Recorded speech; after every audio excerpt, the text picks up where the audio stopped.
How to sell crypto on crypto.com to bank account. Hi everyone, welcome back to our channel. In today's video, I'm going to show you how you can sell cryptos on crypto.com to bank account. So you cannot do this procedure directly. First of all, you have to sell your Bitcoin. After that, you can deposit or transfer the funds to your bank account. So in order to do this procedure, first thing first, you need to sell the cryptocurrency. So for that, you need to set up a fiat wallet. In order to set up a fiat wallet, you'll need to tap the accounts icon located right at the bottom. And next page, you'll be able to see this kind of interface. So go ahead and tap the fiat wallet right on top. And as you are done setting up the fiat wallet, once again, head over to your home page and then go to crypto wallet. So after you tap the crypto wallet on the other interface, you'll be asked to select the cryptocurrency that you wish to sell. So select the particular cryptocurrency.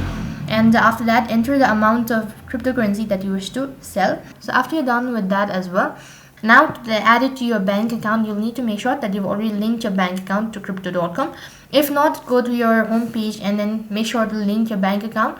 And after you're done linking your bank account, you can transfer your crypto balance into your bank account.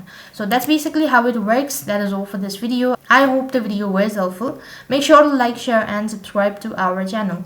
Thank you for watching. See you in the next video.